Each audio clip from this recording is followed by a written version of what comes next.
People say, oh, I miss the old East End, yeah. What do you miss? Is it the outside toilets or the old tin bath that used to drag in front of the fire every Friday night and then take turns to get in, you know?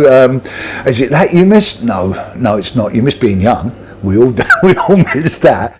Chris, the East End poet, not romanticising his old manor, Mile End, though it is tempting with a place of such history and character.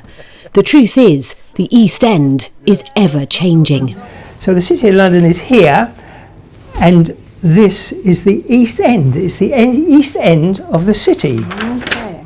Reg has been a Fleet Street photographer, cleaned windows, worked in a treacle factory, and helped with town planning as a Tower Hamlets councillor. We have, I suppose you could say, it's almost a contemporary map of London. This was produced by the London County Council because this is the time when tower blocks appeared. We lived in a house overlooking a canal. From there we moved into a prefab, and then we were given basically one choice because it's coming down and you've got to go, and we moved into a tower block. Our plan at the time, when I think back, basically created lots and lots of council housing, but not many jobs to go with that development.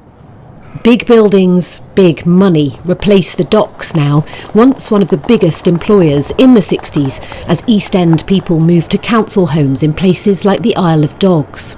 In the docks itself, it was not going to work. It was like going to meet your friends. Ron was an officer of the Stevedores and Dockers Union. The last ship was offloaded in 1981, not long before the TV show EastEnders first aired. At that particular time, you've got to realise the East End was made up of family communities. So if you went in a certain street, you could safely bet half of that street was related to one another. And once the docks closed, they moved people out to other areas, and it broke up that family circle that you had there. And the rapid change continued through that decade. In the 80s, I think, when Mrs Thatcher, God bless her, sold everybody their council places, and then 2 years later they all sold them for a huge profit and when they moved out of the country. I think that had a huge impact on the East End, to be very honest. But it was very like, once again, huge impact, because you had a huge swathe of people moving out. And when you get a huge swathe of people moving out, you get a huge swathe of people moving in. Migration has defined the East End. Huguenots followed by Jewish, now Bangladeshis. Political activism is the other thread running through the years. Today's fight for modern Cockneys is against the creep of commercial development. We are seeing huge changes, and so, you know, as local people we have to sometimes fight it. We have to also be able to negotiate our space within the city, and sometimes that's very difficult. And so with campaigns like the Save Brick Lane campaign, we've really tried to push for local issues. You can see from the placards behind me that there's lots of issues. There's a cumulative impact of these developments, and often it means pushing people out.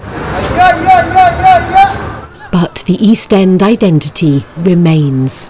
If you walk down Brick Lane, Bethnal Green, Whitechapel, you'll still see that the bedrock of the East End is still there, that it's a place where working communities come together, find opportunities, interact with their neighbours, and it's still there. I don't buy into this idea that the East End has actually broken up. It's still here, it's still living and breathing. I still walk down the road and see people I knew from way back when, or their kids and stuff, you know. So yeah, there is something about it. There's something about that East End thing. Wendy Hurrell, BBC London.